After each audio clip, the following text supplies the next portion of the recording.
ওসমান হাদিকে খুন করেছে কারা? ওসমান হাদিকে খুন করেছে সে বিপদগামী তরুণ। মাসপিকা বাংলাদেশের প্রশাসন কি করছে? বাংলাদেশের প্রশাসন ওসমান হাদির খুনিকে এখনো ধরতে পারেনি।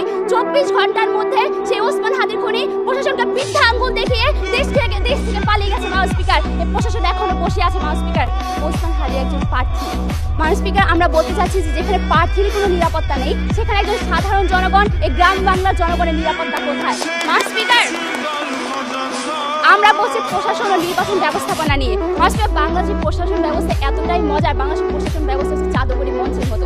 এখানে ভোটাররা না গেলেও ভোট আগে একলাই চলে যায়। মাসপিকার বাংলাদেশের নির্বাচনের ব্যবস্থা নয়, কবর থেকে উঠে মানুষ এসে ভোট দিয়ে যায়। এই নির্বাচনের ব্যবস্থা নয়, এখানে কোনো নির্বাচন হয় না। মাসপিকার গত 15 বছর ধরে আমরা প্রহসনমূলক নির্বাচন দেখেছি, আমরা রসিকতা নির্বাচন দেখেছি। তারা বলে গেলেন 14 সালে বিনা ভোটে নির্বাচনের কথা, 18 সালে রাতে নির্বাচনের কথা, 24 দামি নির্বাচনের কথা। মাসপিকার এই দায়ভার কার? এই দায়ভার হচ্ছে প্রশাসন ও নির্বাচন ব্যবস্থাপনা।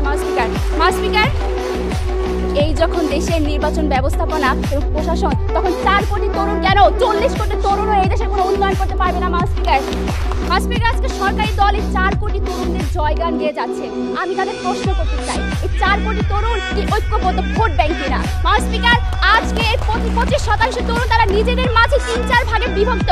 কেউ জামাত সমর্থন করে, কেউ বিএনপি সমর্থন করে, কেউ আওয়ামী লীগ সমর্থন করে, এমনকি এদের মধ্যে অনেকে আছে নির্বাচন করতে কোনো আগ্রহই নেই। সুতরাং এই ক্ষুদ্র এবং বিভক্ত গোষ্ঠীকে আপনারা কিভাবে আগামী নির্বাচনের নিয়ামক দাবি করেন তা পরিষ্কার করে দিয়ে যাবেন।